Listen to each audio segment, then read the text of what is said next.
Hey, what's up guys? Sloth King here. Today I'm over at my friend Marcus's place. We're going to be working on his 2014 Chevy Cruze, and he has a coolant leak. Come to find out that it's his thermostat gasket that is faulty, so we're going to be draining a little bit of the cooling system and taking off the thermostat housing and replacing the gasket. And here's Marcus.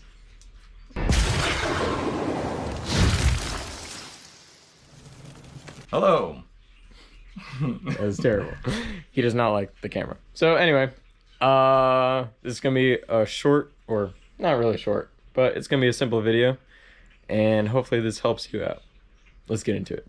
All right, so to access your radiator petcock to drain your coolant, you're gonna have 4 of these clips right here, and then you're gonna have about 6 or 8 of these torque bit bolts, which is a T20 bit. So easiest thing is if you get one of these pop clip tools, you're gonna pop this out, or you can use a screwdriver to pop it out, and then just use the tool to take it off. So pop the clip out, put your tool underneath, and then just pull it. And then take off the screws, and we'll continue afterwards. All right, once you get all the screws and pull tabs out, you're just gonna pull this under tray out of its clips, and then it'll drop down. All right, and over on the passenger side of the car, you're gonna see the petcock, the drain plug for the radiator. It's gonna be right here. So grab any kind of drain tray, whatever you have that can hold this liquid. You're gonna line it up, and then just careful and pull the tab out, or just unscrew it. You know what? I'm gonna unscrew it away from me. Right. Yeah.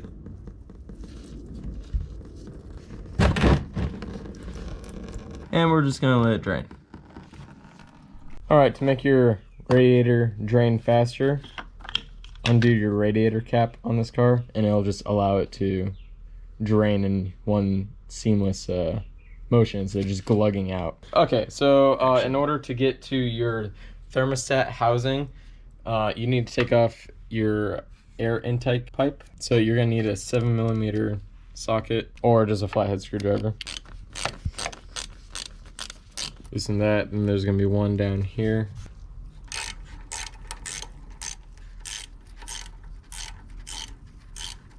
Just went off. Mm-hmm. Is that bad? Huh? Is that bad? No. Oh. No. I just can't see now. You can just tap the screen. Oh. Yeah. All right, and after that's loose, you're just gonna separate it. You can just twist it around. I'm gonna take this one off too. All right, now our thermostat housing is right here. Yeah. Nice. All right, so we're just gonna undo a couple of the wires just to give us more access. There's gonna be one clip here. Push on the tab, and then it should pop right down. If it's kind of hard, you can put a pick in it and push that tab in and pull it right off. And then there's 2 more that you want to get off.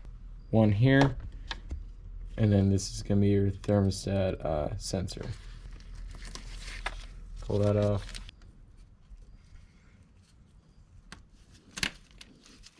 And then on your thermostat housing, you're gonna have 3 bolts, one here, and then one right underneath. This is a torque size, but you can just get away with an 8mm. Did I? I think so. You said you brought everything. I did. Nice. All right, if you don't want to take the sensor off, you can use a wrench. Just get down in there.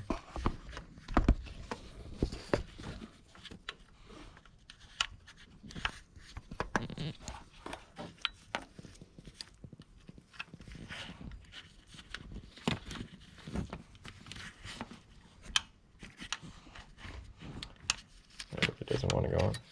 Okay, I'm gonna go back to my phone.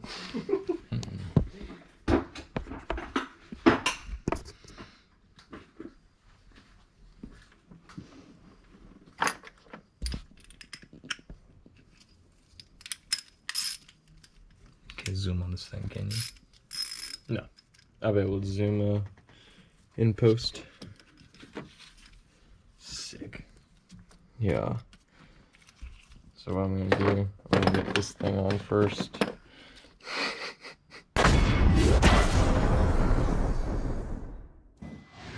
Yep, I have a super extension for this. I have an adapter for a 3/4 inch drive down to a 1/4 inch. Yes.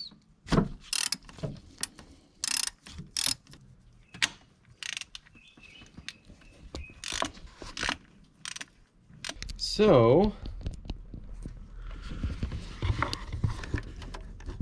that is not the gasket that we ordered. They look a little different. Guys, this is terrible. Put that over there. You know, we can fit a square inside of a circle. Guys, we have to make a run to the auto parts store. We'll be back. Alright guys, I'm back with the proper gasket now. Not that one. So assembly is literally just in reverse order. Make sure that whenever you throw the thermostat gasket on, this tab is facing up on here. As you can see, there's a little notch. There's a little notch on the top of that housing, which is right here. And you're just gonna align the gasket and it's gonna pop right on. Okay, once you get your 3 bolts in, you're gonna wanna torque it down to 71 inch-pounds. If you don't have a torque wrench, just do it till it's a little bit past snug. You don't wanna over torque it, because you can snap off these bolts. There we go. All right, and after you torque it down, just plug in your sensors, how they went.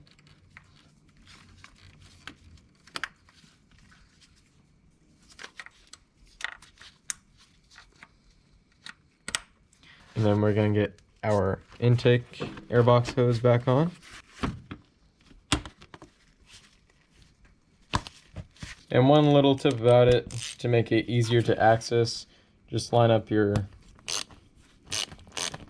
clamps so that way you can take it off easier in the future. Alright, so with this cooling system, we're gonna add coolant to it. Usually you want to burp the system, which is why you would use this spill-proof funnel, but the system basically just burps itself, which is to get the air out of the system. But we're just going to use that as a funnel today. Due to the science. That's going to be your quote that I'm going to put underneath it. Marcus, due to the science. And then it's going to be bubbling in there because it's going to add the coolant to the rest of the system. And then while you're throwing the coolant in, you're just gonna wait until you stop hearing bubbles come through that reservoir.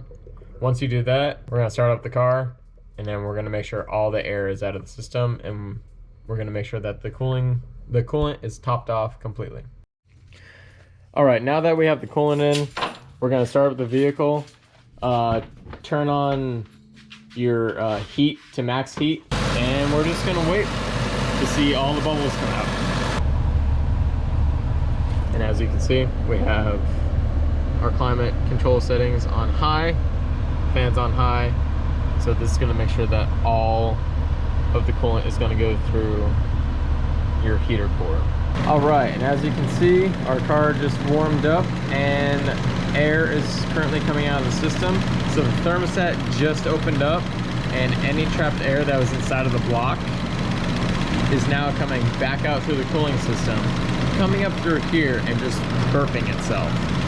Now we're gonna let this do it about 2, maybe 3 times, and once the bubbles stop coming out, we're good to go. So we added just a little too much coolant to it. Ideally you want it like down to here and let it burp itself, but I'm keeping the lid lightly on it so it doesn't splash all over the edges, and like it kind of did already. So this is the third time or second time that the radiator has opened, and we still have a lot of air. And as you can see, it's halfway up on the gauge. Right there. Hey guys, I just want to add in that it took forever for the cooling system to burp all the air out, and we went on a couple test drives, and it almost it clicked up to about 3/4 of the way to hot, so it was really close to overheating. Then it like just knocked down. So when we got back on the first test drive, saw that the coolant just went all the way down in the reservoir, so there's nothing in there. Added some more, probably about like filled up the reservoir about halfway. We went for another test drive, and the temperature gauge was solid. It was like 1 notch below half. And on that second test drive, it was really good. So we didn't have any issues. Told them to keep an eye out for the rest of the week, just in case if like some more air decides to burp itself out, just to top off the reservoir as needed.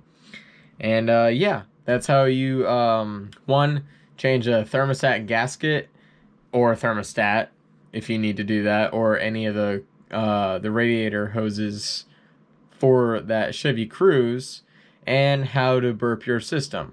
So hopefully this helped you guys. If it did, go ahead and leave a like and subscribe, and to see more videos like these. Thanks guys.